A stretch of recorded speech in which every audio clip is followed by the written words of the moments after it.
1872. And they wintered there. There's about 200 people from what I hear. And in the spring, they sent out about a dozen scouts that went through several states and didn't find anything that they were looking for. They had 3 objectives. They wanted to stay together, they wanted to have their church, and they wanted to have their school. That's the kind of country they lived for. They didn't find anything. They went to Sutton, Nebraska, and they didn't find things they're looking at. And 6 of them went to, because of expensive traveling. So they started 12 scouts, then went to 6, and then 4 scouts they decided to send to Yankton. They're told, there's land up there, you might be interested. So they got into Sioux City. The railroad was finished from Sioux City to Yankton about the last bridge about the end of January 1873. First passenger service about the 1st of February, and they came in March. And they checked over and they met, there's 4 men that met with the officials at Yankton. George Dosman, a son of his, Dominic Stuller, and a Seiler. And some say there's a 5th one. There may have been one of his sons that he included as men. But they met with the officials, and they ended up here, and this was where they started surveying. But they had to go back. Those 4 men had to go back to Ohio and convince the people that this is where they come.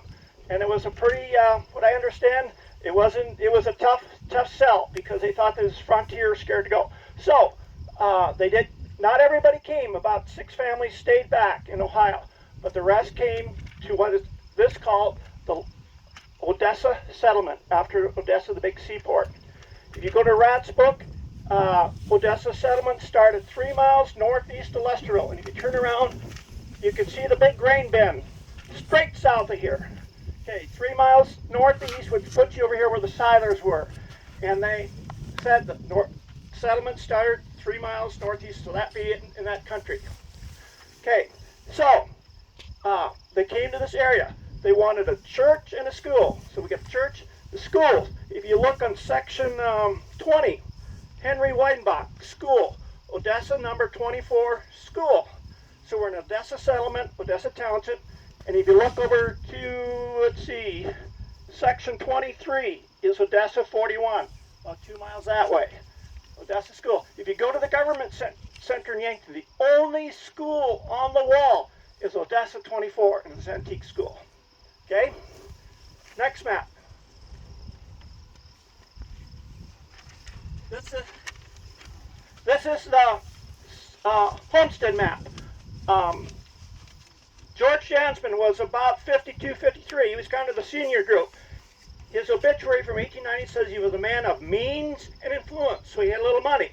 The Jasmine family had some money. They said one of the Jasmines had $100,000 on his person when he came into Yankton in 1873 money. So the Jasmine settled George in section 29 and 28. You can see George Jasmine Sr., and we're on one of his quarters, the southeast of 28. He was one of the 4. His homestead was placed right over here where I grew up, my brother. That was his homestead place.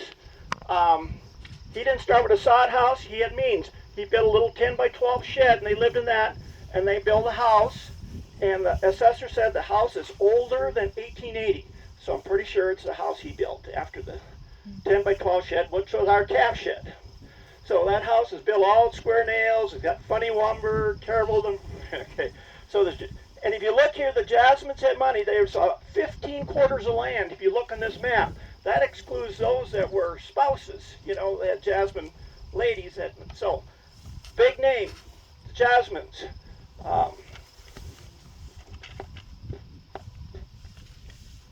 We'll skip the next page. Maybe come back to that later. Go to the first page with the church.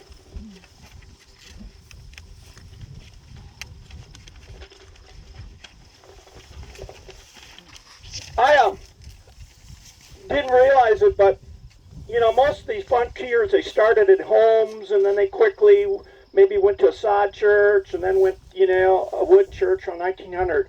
Well, thanks to Mike Mayer, I found he gave me the resolution. This group of people actually organized in January of 1874 as a group of people, and they built the church that's where this flag is at. And there's about 50 names in here on that second sheet that you can look at later, but it's names are familiar to everybody in this area, Menno, Scotland. And so they organized to call a pastor. Well, it didn't happen. They had a lot of trouble. 2 years later, there ends up being another church 2 miles. And there's a lot of history there, and we can talk about that a little bit. Mike knows some of that too. But they built this church, and I like to say what they call it. Use your imagination. This is from George Rath's book. He said it was quite a large church and costly church. Its pretty high tower projected far and wide above the country. And when the church was ready, the congregation was joyful as a bird who had found its nest. And you can find that first picture of that church there. You know, it's pretty simple. But that steeple, can you imagine how far you could see the church setting on this hill? And the church sets exactly where this flag is at. Matter of fact, there's some concrete still in there that Mr. Mayor has mowed over many times, and we didn't let you park farther than this because there are a lot of holes after this. Okay, well, this church was built in 1876, the first German-Russian church in the Dakotas. So this is number one, first place. And there's a little history, but they intended it to be a union church, similar to what they had, and most of these people were either from Worms or from Johannesburg, with a few from Rohrbach, a few maybe from Waterloo, and a few other places. But mostly, you know, they wanted to worship like that, and it didn't work out. And we can tell you all the things that happened. But the original resolution, dated January 6, 1874, is in your hands. With the second page, the names of the people who I assume signed it. So, well, they had a 50-year reunion of this church in July 1874. And now let's use your imagination. They said 1,000 people showed up for that celebration. They had 2 big tents out here. One for the people, one for the food. That's a lot of people for rural America in 1924. 9 days later, a tornado went through here. And I'll just read a little bit about the tornado. Whoever thought our joyful festival Jubilee day, that sorrow and painful days would come as soon. 9 days after our Jubilee festival, it occurred that our Odessa church was totally destroyed by a tornado at 6 p.m. on July 15th, 1924. A weather come up from the north on that afternoon that day. One could see how fast it developed. Could see that it was a bad storm with hail and wind. Still, no one thought it could strike so suddenly. The worst was in the Odessa area, where our church fell to an ordering. The steeple must have been destroyed first. Then the church was pushed from its place quite far, then smashed together with unaccountable parts scattered around, some miles away. Also, the heavy organ was totally demolished. As the prophet Jeremiah once said of the demolished walls of Jerusalem's temple, so we stand with sorrow at the shambles of our church. Lusterville is 4 miles straight south. Some of the wood end up in Lusterville. The organ 2 miles south. The bell was never found. So where is the bell? Well, it could have been stolen, but more likely, those of us who are from this area know there's quite a few swamps between here and Lusterville. That bell fell into a swamp, and no one found it. Okay. Well, they rebuilt the church, and that second church is in your picture too. It's very similar. If you look closely, you think it's the same church, but the steeple's different, and the little tier is different on it. And eventually, about 1949, 50, 51, the church closed, and that building was moved to Scotland, and that was the church across the street from your Baptist church, Mr. Reverend Flager. And there's a picture of it there. And there's also an old picture of that church there too. So, but it was, so that's what happened to the church. The land you're standing on was donated by George John Smith, the fellow over here. We said he has means and influence. He donated 10 acres to the church in 1885, and actually a copy of the deed, if it's not in there, I have it at home. And, you know, but great deal for little churches, because the mayors and the suck-ups, they mow this area in exchange. The hay for keeping the cemetery clean, which, boy, that'd be great if every cemetery had ability to do that. So Georgia, and the deed is in perpetuity. My dad often wanted to buy this piece of ground because we own both quarters of the Johnsman, plus the 80 over here was a different Johnsman. Mrs. Lithgate here, talk about Ambrose, that's Ambrose's place here. Okay. So we've often wanted to buy it, but it's impossible to buy it. You know, you couldn't do it. And why would you? The church has a good income to keep the cemetery up. The cemetery, the WPA did cemetery records in 1941 for historic preservation purposes. In 1941, there were 106 graves over here. And there's been a few buried since that time. I don't know how many. So, let's see. Those that you want to, don't do cemetery walks. We can talk about what happened that made them go from here to there, to some of the reform. Now, I was asked last year, the Johannesville Church north of Menno was moved to the museum in Freeman. And they asked me if I wouldn't do a 150-year anniversary of that church because they didn't have anything to show for it. So the people that started that church, about 7-8 families, are all listed in this original resolution because they overwintered here. They came in, this group came in April, May, they came in July. They overwintered here. My great-grandpa overwintered about 5 miles along Beaver Creek in a shanty, his brother up here, and all those names of that church are on this piece. So they kind of stuck together that first winter. If you go to the Freeman Museum, this is the book that's there. This is just a copy of the Johannesville Church, 8 miles north.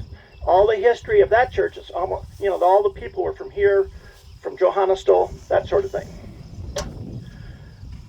Was Johannesville started as a joint congregation, or was it started as just Reformed? It started as Lutheran. Okay. The same pastoral problems they had here transferred up there. They were Lutheran for about 4 or 5 years. And, well, I can tell you the pastor, one of the first Lutherans pastor had an alcohol problem. And that's what was one of the 3 main factors that caused them to move on. But they were the same people. They were here. Probably most of them overwintered. My great-grandpa and Mr. Birch all wintered here with this group. And our names are on this group cemetery, our church resolution. The only thing left here is there's some concrete over here. You can go look at the concrete. There's a lot of badger holes. That's why the red line's here. A lot of badger holes. And the cemetery's over there. It's one of the, Mr. Mayor here, his boyhood job was to mow the cemetery. Okay. Your boyhood job was to mow the cemetery. Mine was, yeah. Yes. But we were on Jansma quarters. Jansma donated 10 acres. So that was seniors, and then juniors was the Lucan's place, and the Fisher place, that was George Johnsman Jr. So, and the Ambrose Mutchignaus place was also Johnsman. So they were big.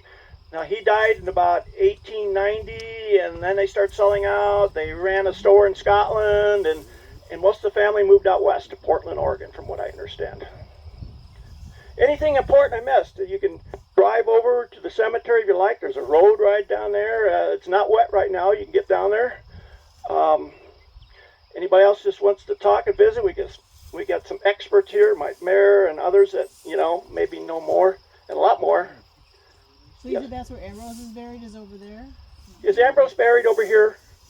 Ambrose Mutchignaus. Is he buried in Scotland? I'm not sure. Okay. Yeah, he's buried out in the country at a cemetery that's just a little ways off the road, not too far. But when we drove to it, like a couple weeks ago, it was too wet. We couldn't get into it. Oh, okay.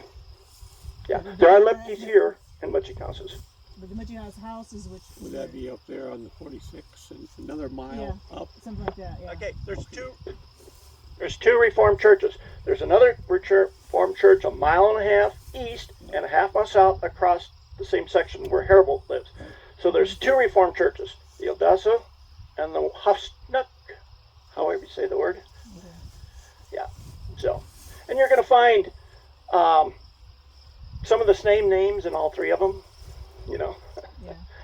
So, Okay. All right. Well, thanks. Yeah. I any think, yeah. questions you have, you can drive over there. And then what's going to happen then, after you do the horn honk, we'll come together, we'll talk just a little bit. We got some pictures to talk about the Reformed Church. And then it's not, to go to the Reformed Church, you got to walk to 300-400 feet of corn. And if you get a lot of cars, you're parked on the driveway. You can't, there's no place to park. And so you're going to walk 500 feet one way, you know, and some of you may not want to do that. There aren't many graves there, but that'll be an option. And But you'll talk about Pastor that here Orth is before we go. buried over there. though. Exactly. So you're going to talk about that after. Here, no, we're going to, yeah, when you honk the horn, you come back here. And you'll talk us about that. We'll talk about it, and then those that want to can go over there, those that don't want to can stay here.